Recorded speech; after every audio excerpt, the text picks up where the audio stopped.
Welcome to the Travel Agency Near podcast. I'm your host, Rachel Kay, and we're on day 63. If you don't know who I am, I'm a travel advisor helping travel advisors build a business that builds them up. So you can head over to elevatewithrachelk.com if you have, well, you're like, who is this bitch? Otherwise, if you're here, you probably know who I am by now. So today's episode is you need to monitor things, you need to be tracking things. In today's episode, we're going to go over finances, operations, compliance, so on and so forth. And yep, it's going to be mostly financially related based on my notes looking down here at my handy dandy notebook. So, if you haven't listened to previous episodes, I do touch on managing finances as a small business owner slash travel advisor. And I am a huge fan of Profit First. I'm not get paid by I don't even remember who wrote the book. I'm not getting paid to recommend the book, but I have been self-employed and I've had other businesses in the past, and Profit First really changed how I can easily manage finances on like a weekly basis. And I just recommend the Profit First method. I'm a huge fan if you're self-employed. And I think it's great for travel advisors because we're all self-employed for the most part. So let's talk about finances monitoring. So you might be doing the Profit First method, which is going to be easy peasy lemon squeezy. Once you get it set up to your liking, you will have to tweak it every quarter or so until you really get it set how you like. And you also need to consider the cash flow of your travel agency.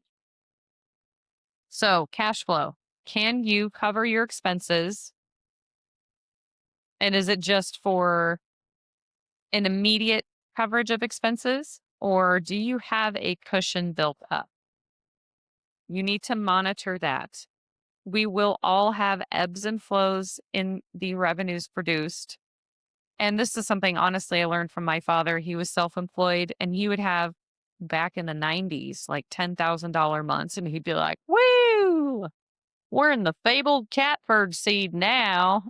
But he would still be like, we're broke because he wanted to make sure there was enough money to cover all of the expenses for the family because my mom was a stay-at-home parent and the expenses for him to operate his little business.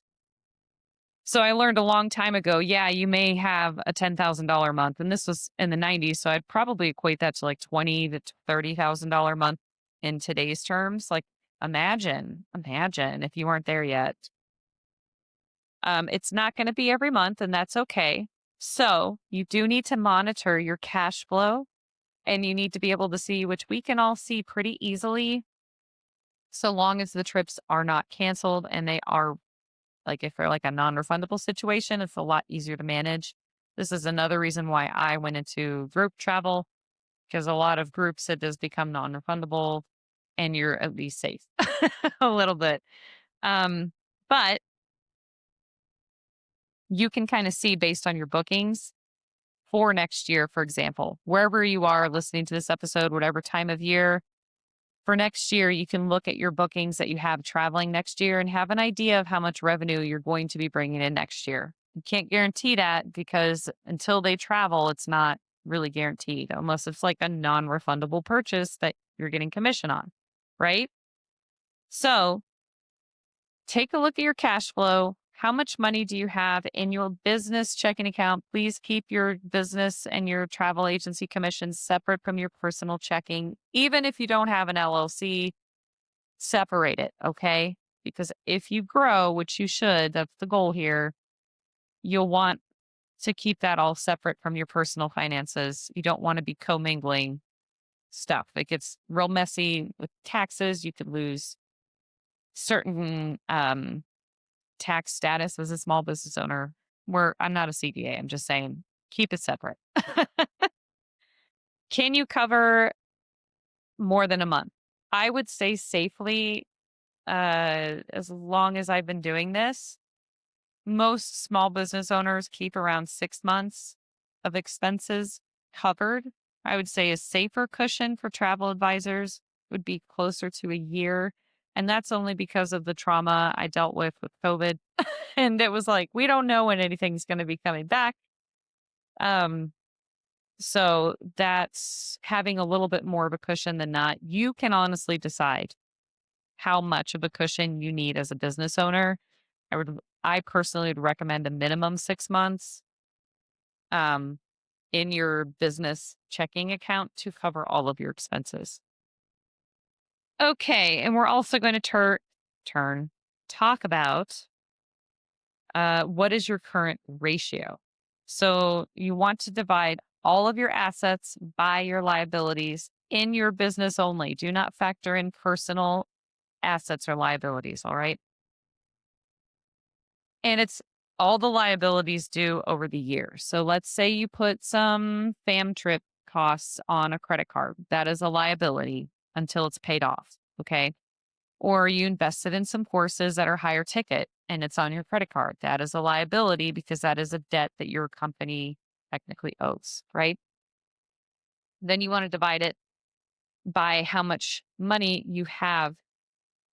Sorry, you want to divide how much money you have in your business checking account by that money you've spent and is like on debt repayment plans. Or maybe you've got a small business loan, either like a personal loan or like a personal loan, as in someone personally funded you money. In most cases, when I hear about that, it's typically a spouse funding the business. So I don't think that there's going to be any interest or anything. But you may have also gotten a small business loan to help you with this.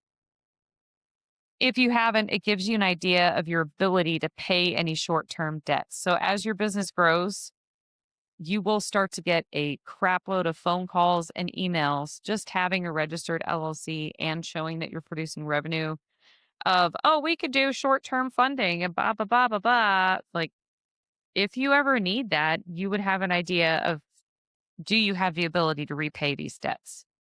So that's a good thing to consider too. You don't have to do this all the time, but just having a general idea. Assets divided by liabilities. Are you good? Are you underwater? All right. With regards to operations, do you know your client's lifetime value? If you're newer, you don't really have much of a lifetime value. But if you know that you have a pretty high conversion rate and you have a high repeat business or referral business, then your client lifetime value is going to be significantly higher than if you just offer one off, like kind of a turn and burn business model where it's like, book this, book this, book this kind of thing. And everyone's got a different business model, and that's okay. I'm not saying you have to have a very high or a very low client lifetime value, but do you understand what your client lifetime value is? So let's say typically your average commission, I'm just going to make it easy, $1,000 for this one client. And it's one trip, but they've already contacted you for a second trip. So they are $2,000 now. You can expect it to be about that much. And now they've referred you to another person. So that one client has turned into $3,000 versus just like spamming wherever and getting people to book through like white labeled links. That one person could only be worth $1,000. So how does that look in your business? I don't know why I'm like one or three, but I have like in my example, as an example, in my travel agency, I have several clients that continuously refer and continuously book. So those people have a much higher lifetime value than random wedding guests who may never speak to me again. So I've got kind of a mix of both because when you're doing destination weddings, people have to book in the room block, right? Um, they may not want to ever work with me again. As far as they know, I only do weddings. So I'm not that concerned with wedding guests coming back. If they do, that's great. But I'm not like that. I know that that has a lower lifetime value. Those wedding guests most likely have a lower lifetime value than my clients, like the actual couples, or maybe their parents, or maybe like my OG before I even got into weddings, like honeymooners way back in the day that are no longer honeymooners.